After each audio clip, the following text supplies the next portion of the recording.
kami para ihatid po yung magandang balita.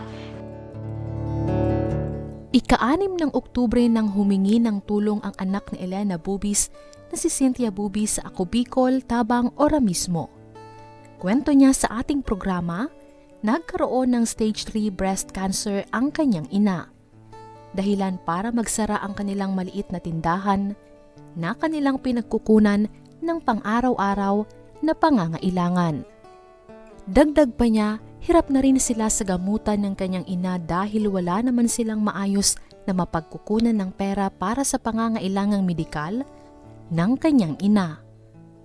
Noong araw din na iyon ay hindi nakapunta sa ating programa si Cynthia dahil masama umano ang kanyang pakiramdam.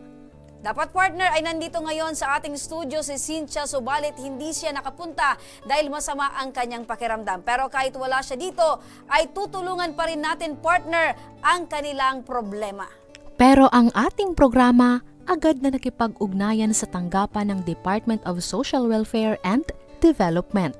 Dito ay nakausap natin si Ma'am Mary Giselle Mesa, ang Information Officer ng ahensya. Nagbibigay po tayo ng medical assistance. Bali yun na pong medical assistance, yun na po ang ating binibigay na tulong under the program Assistance to Individuals in Crisis Situation, kung saan tinutulungan natin ang ating mga kababayan na nangangailangan ng tulong pinansyal upang sila ay makalabas sa ospital. Opo.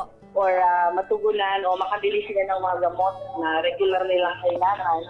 Or may mga laboratory request na gusto nilang magawa kanila para sa kanilang further assessment ng mga nararamdaman.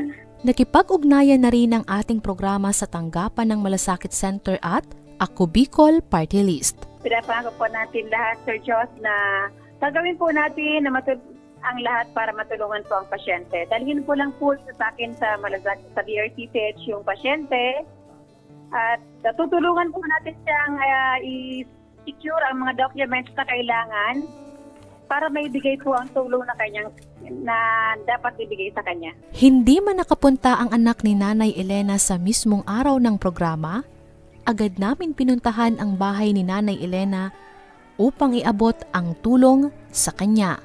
Ma'am, ngayong araw po pinuntahan ka namin dito sa inyong bahay kasi po si daughter po ninyo hindi nakapunta sa programa kasi nga po may sakit.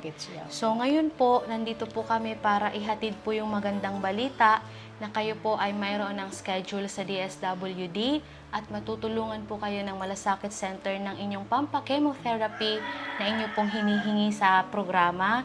And bukod po doon sa DSWD at Malasakit Center, meron pong hatid na tulong pinansyal si Congressman Saldico na cash assistance. Thank you po. Salamat. Nagbigay na rin kami ng food packs para kay Nanay Elena at sa kanyang pamilya. Ang makapagbigay ngiti sa mga sektor ng senior citizens katulad ni Nanay Elena ang laging misyon ng programang Ako Bicol, Tabang, Ora mismo.